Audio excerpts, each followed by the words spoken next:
ஆசீர்வதிக்கும் தேவன் நம்மை ஆசீர்வதிப்பாரே. துதி ஸ்தோத்திரம் இயேசுநாதா, துதி உமக்கே என்றுமே.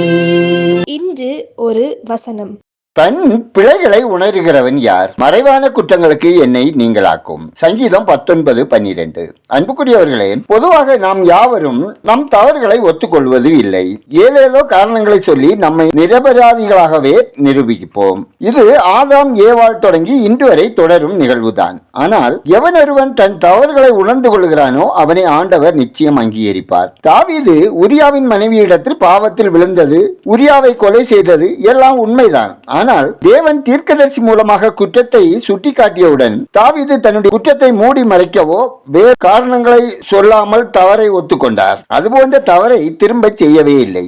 தேவன் மன்னித்தார். ஆம், தன் பிழைகளை உணரும் மனிதனின் வாழ்வில் மாற்றத்தை கொண்டு வந்து அவனை பயன்படுத்துவது தேவனுக்கு மிக மிக எளிது. தேவ பிள்ளையே, தேவன் உங்களோடு இடைபடுகிறார். உங்களுடைய தவறுகளுக்கு சூழ்நிலைகளை காரணம் காட்டி குறைவுகளை சரிப்படுத்த மனமின்றி வாழ்ந்து கொண்டிருக்கிறீர்களா? வேத வசனங்கள் மூலமாகவோ பிரசங்கத்தின் மூலமாகவோ தேவன் நம்மோடு பேசும்போது கீழ்ப்படிந்து காரியங்களை சரி செய்வோம். தன் தவறுகளை உணர்கிறவர்களை தேவன் ஆசீர்வதித்து ஏற்றுக்கொள்வார். நம் நிலைமையை உணர்வோம், ஆசீர்வதிக்கப்படுவோம். நாம் ஜெபிப்போம். அன்பின் பரலோக பிதாவே, ஆசீர்வதிக்கப்பட்டதான இந்த நாளுக்காய், இந்த நாளின் வசனத்திற்காய் நன்றி சொல்லுகிறோம். அப்பா, எங்கள் அனுதின வாழ்வில் நாங்கள் எங்கள் பார்வையில், நடக்கையால், சிந்தனையால், செயலால், பேச்சால் செய்கிற தீமைகளை உணர்ந்து அவைகளை மீண்டும் மீண்டும் செய்யாமல் அவற்றிற்கு விலக்கி எங்களை காத்துக்கொள்ள வழி நடத்துங்க. மறைவான குற்றங்களுக்கு நீங்களாக்கி காத்துக்கொள்ள உங்க கிருபை தாங்க.